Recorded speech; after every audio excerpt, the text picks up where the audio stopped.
وہ کون سی جگہ ہے جہاں اللہ موجود نہیں؟ کیا آپ جانتے ہیں؟ حضرت علی رضی اللہ تعالیٰ عنہ سے پوچھا گیا اب تک کا سب سے مشکل سوال۔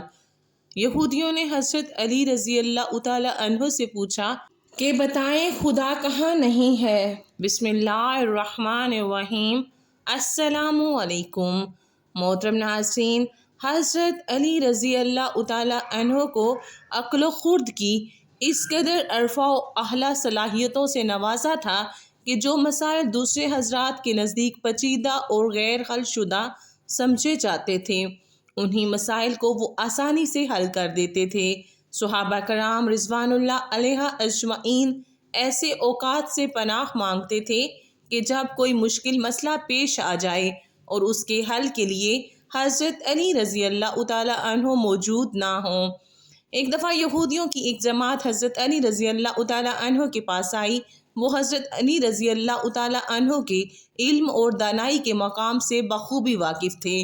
وہ نادان یہ سوچ کر آئے تھے کہ اگر کسی طریقے سے وہ حضرت علی رضی اللہ تعالیٰ عنہ کو علمی بنیاد پر شکست دے دیں تو اس سے مسلمانوں کو شرمندگی ہوگی اور ہر طرف ہمارا ڈنکا بجنے لگے گا۔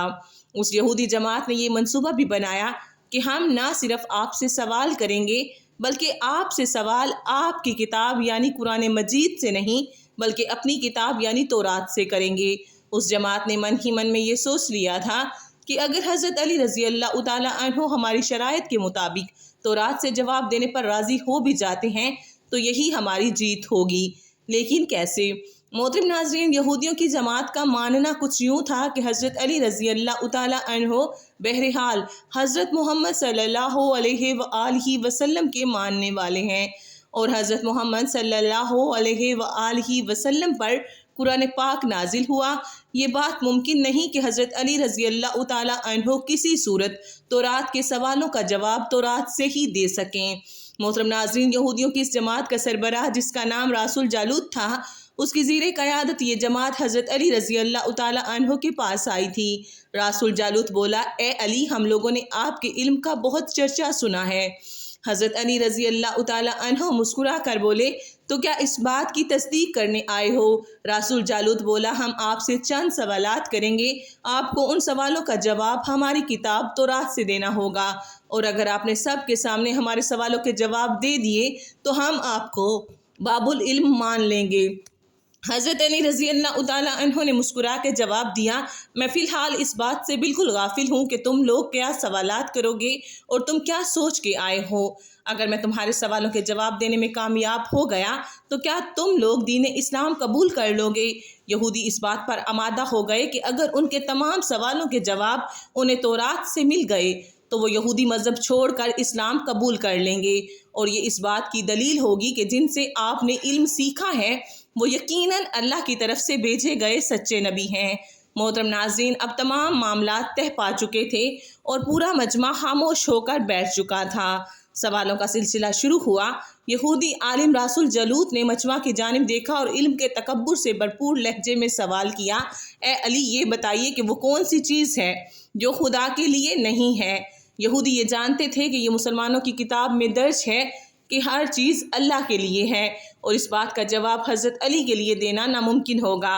مجمع میں بیٹھے تمام افراد سوچ میں ڈوب گئے کہ کائنات میں کوئی ایسی چیز بھی ہے جو اللہ کے لیے نہ ہو۔ تب حضرت علی رضی اللہ تعالیٰ عنہ نے بغیر کسی توقف کے فرمایا کہ تم جاننا چاہتے ہو کہ وہ کون سی چیز ہے جو اللہ کے لیے نہیں ہے، تو اس کا جواب شرک ہے۔ اللہ ہر قسم کے شرک سے پاک ہے۔ تمام مجمع جو بیٹھا سن رہا تھا بے ساختہ واہ واہ کہہ اٹھا۔ محترم ناظرین، اب رسول جالوت نے دوسرا سوال کیا، اے علی، یہ بتائیے وہ کون سی جگہ ہے جہاں اللہ موجود نہیں ہے؟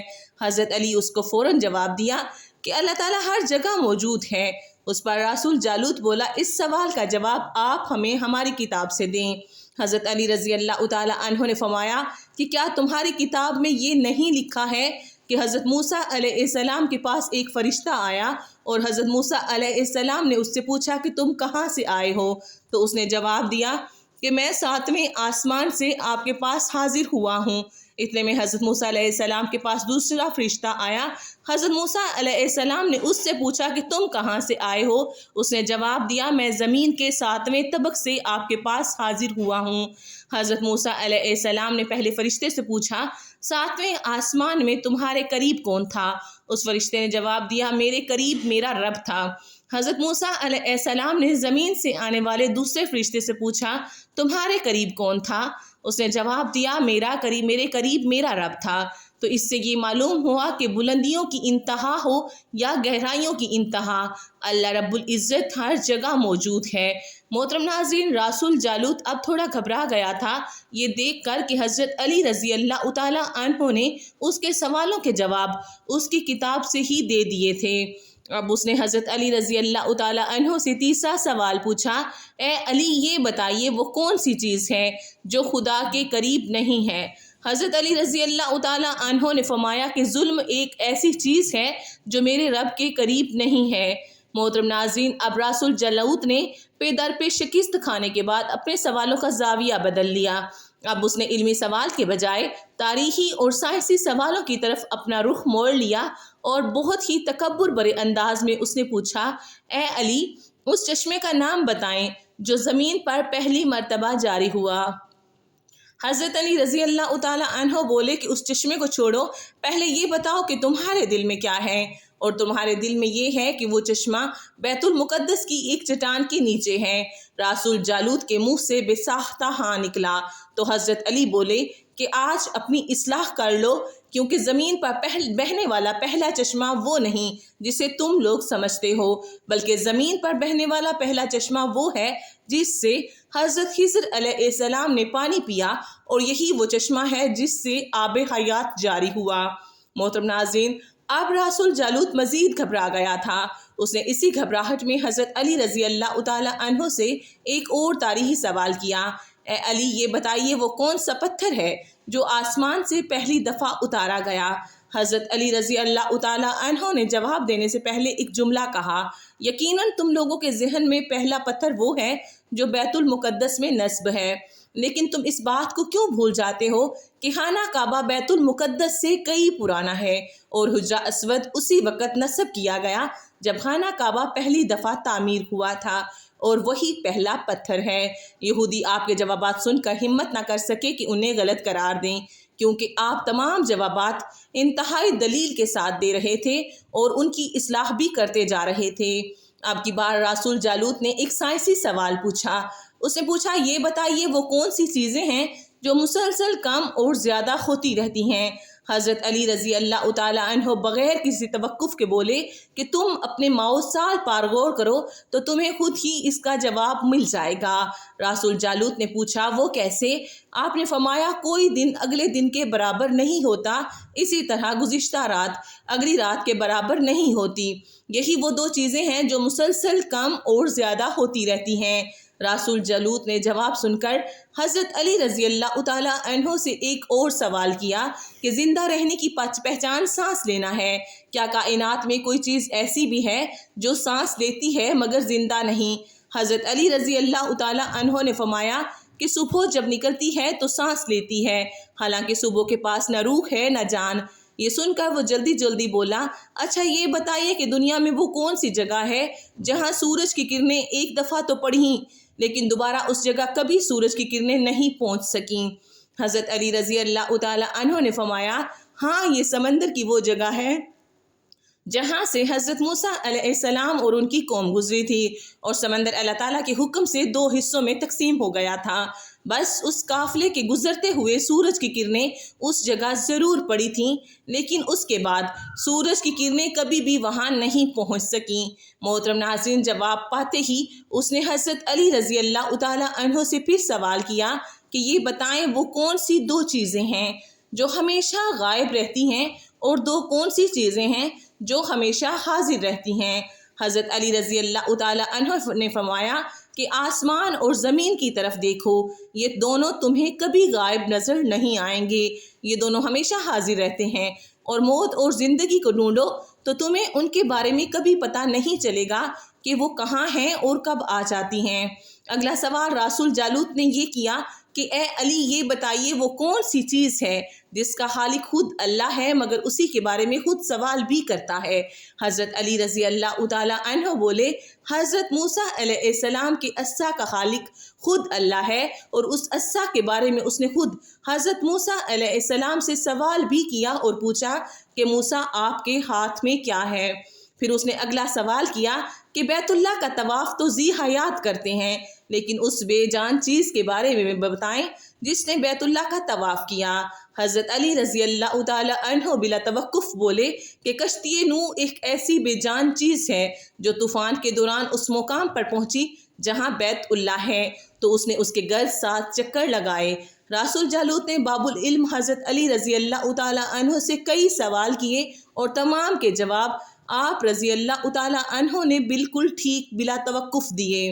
تو مجمع میں بیٹھے ہوئے ایک یہودی بولا کہ حضرت دنیا میں ہر شخص سوچ کے جواب دیتا ہے لیکن آپ تو ہر سوال کا جواب بلا توقف دے رہے ہیں۔ حضرت علی رضی اللہ تعالیٰ عنہ نے اس کے سوال کے بدلے اس یہودی سے ایک سوال کیا، بتاؤ تمہارے ہاتھ میں کتنی انگلیاں ہیں؟ اس نے فوراً جواب دیا 5۔ حضرت علی رضی اللہ تعالیٰ عنہ نے فرمایا تو نے بھی تو فوراً میرے سوال کا جواب دے دیا۔ اس یہودی نے کہا یا علی یہ کیسی بات ہوئی، مجھے معلوم ہے کہ میرے ہاتھ میں 5 انگلیاں ہیں۔ یہ سن کر حضرت علی رضی اللہ تعالیٰ عنہ نے مسکراتے ہوئے کہا مجھے بھی یہ سارے علم ایسے ہی معلوم ہیں جیسے تجھے یہ معلوم ہے کہ تیرے ہاتھ میں 5 انگلیاں ہیں۔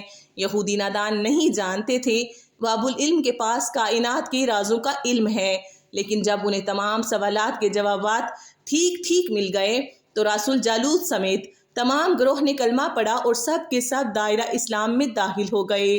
سبحان اللہ۔ ایک دفعہ ایک شخص نے وصیت کی کہ اس کے 17 اونٹ اس کے 3 بیٹوں میں اس طرح تقسیم کیے جائیں کہ میرے بڑے بیٹے کو کل تعداد سے آدھے اونٹ، درمیانے کو کل اونٹوں کا تیسرا حصہ جبکہ سب سے چھوٹے بیٹے کو کل تعداد کا 9واں حصہ ملے۔ اس شخص کے فوت ہو جانے کے بعد شہر بھر کے صاحبان دانش بیٹھ کر سوچتے رہے کہ وصیت کے مطابق اونٹوں کو تقسیم کیسے کیا جائے۔ بہت سوچ بچار کے بعد بالآخر انہوں نے حضرت علی رضی اللہ تعالیٰ عنہ کے پاس جانے کا فیصلہ کیا۔ مسئلہ حضرت علی رضی اللہ تعالیٰ عنہ کے پاس پہنچا تو آپ نے فرمایا میں یہ تقسیم کر دوں گا۔ آپ رضی اللہ تعالیٰ عنہ نے ایک اونٹ اپنی طرف سے کل تعداد میں ملایا، اب اونٹ 18 ہو گئے۔ پھر آپ رضی اللہ تعالیٰ عنہ نے یوں تقسیم فرمائی کہ جیسے کل اونٹ 18 ہوئے تو پہلے بیٹے کو کل اونٹوں کا آدھا حصہ 9 اونٹ دیے اور درمیانے بیٹے کو 1/3 6 اونٹ دیے اور تیسرے کو 9واں حصہ 2 اونٹ دیے۔ اس طرح کل اونٹ تقسیم شدہ 17 ہوئے۔ اس کے بعد آپ رضی اللہ تعالیٰ عنہ نے اپنا ادھار دیا ہوا اونٹ واپس لے لیا۔ محترم ناظرین، یہ تھی حضرت علی رضی اللہ تعالیٰ عنہ کی ذہانت کہ جن کے سامنے کوئی بھی بات ناممکن نہیں تھی۔ بے شک آخر میں اللہ رب العزت سے یہی دعا ہے کہ اللہ پاک ہمیں بہتر عمل کرنے کی توفیق عطا فرمائے اور ہمیں اپنے نیکوکار بندوں میں شامل فرمائے۔